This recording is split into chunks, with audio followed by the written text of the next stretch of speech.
On July 25th, I departed for the trip of a lifetime, a study abroad to Ireland, England, and France with the intent of learning about the role of horses in European culture. I knew that I would enjoy my study abroad experience, but I wasn't expecting just how much I would learn and how many amazing relationships I would build in the process. I chose this trip for two reasons. First, as a pre-vet student, it's important for me to gain as much knowledge as possible about different animals and for me to explore which animals I like working with. I'd always been fascinated with horses, but never had many opportunities to work with them in the past. This trip seemed like the perfect time to learn about the horse industry and to gain some animal experience. Secondly, I was very excited to go to France since I have been practicing the language for 5 years now and I'm getting a minor in French through Purdue. Therefore, this course seemed like a great way to experience the French culture in person and to practice my language skills. Leading up to the trip, I had a few ideas about what Ireland would be like. For instance, I knew that they had an inexplicable appreciation for Guinness. I'd also heard many other stereotypes, such as how much it rains or how much the Irish love their potatoes. However, there were many things that I found in Ireland that I wasn't quite expecting. First, I quickly realized how much beauty and culture there is in Ireland. It makes perfect sense that Ireland would be so green and luscious considering that it rains most of the year. But it's hard to tell just how beautiful it really is through photos. Seeing how bright and full of life the country is was truly remarkable. This country is also culturally rich. Since Ireland is about the same size as Indiana, it's really easy to get around to see all the parts of the country. This means it's also easier to visit all the castles, abbeys, churches, and other historical landmarks that the country has to offer. Sometimes it felt as though there was an ancient ruin or a famous cathedral waiting around every corner. Secondly, I realized that agriculture is a key component to life in Ireland. Unless you're in a big city like Dublin, you could look out the car window and see a cow, a sheep, or a horse almost anywhere you went. During the week of the Galway races, it seemed like nearly everyone knew that they were going on. However, in the United States, people don't really know when the Kentucky Derby is unless they're directly involved in the horse industry. In general, the Irish seem to have a greater appreciation for farming and animals. Lastly, I learned that the Irish are very passionate about their history. Every place we visited, we were led by a guide who knew so much about the history of that place, while also seeming like they truly enjoyed what they were talking about. There were a few challenges that came with being in a foreign country for the first time.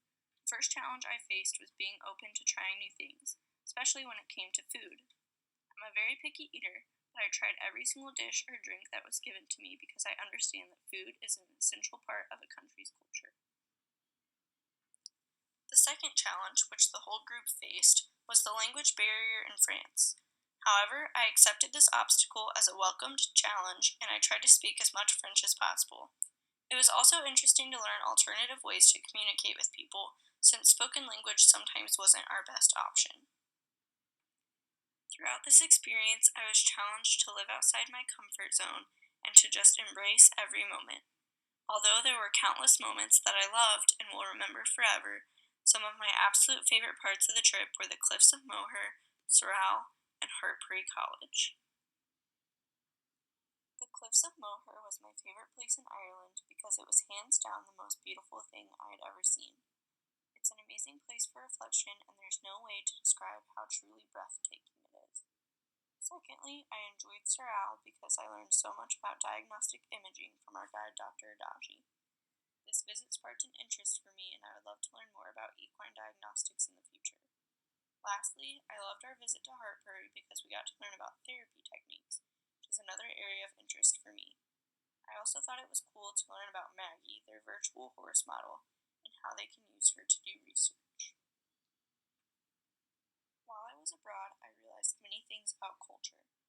Each country has its own unique culture because they developed with different histories, political leaders, economies, and even landscapes. Each of these areas plays a huge role in how people perceive the world. This idea really hit home when we visited places such as the D-Day beaches in Normandy, France, or Belfast in Northern Ireland. In Normandy, we went through the Kane Memorial where we learned about World War II. The museum went into great detail about what led up to this war and what provoked each country into entering it. These parts of the museum are important because to really understand anything in history, we need to know what motivated it and what caused it to happen. In Belfast, we learned that the city is still divided by walls and is constantly struggling with equal rights issues. It was essential to learn about the city's history in order to understand why they still live the way that they do. In addition to learning about different cultures, I learned many important things about the horse industry. Having no previous background with horses, this trip acted as a crash course into equine management, riding, veterinary practices, racing, and other equine sports. Taking this course showed me that the horse industry is very broad and interesting, and that I would love to learn more about it in the future. This trip was a step in the right direction to figuring out what I want to do with my career after vet school. While learning about the horse industry in Europe, I discovered a few similarities and differences between the industry in Ireland and the industry here in the United States. First of all, many management practices are the same in both countries. Many places prefer to give horses plenty of time in the pasture and understand the importance of a forage-based diet. Both countries also follow similar breeding practices. For example, thoroughbred facilities for racehorses typically use natural breeding to help maintain the economy, while other disciplines have switched to using AI for safety. One main difference between the two industries is vaccination protocols.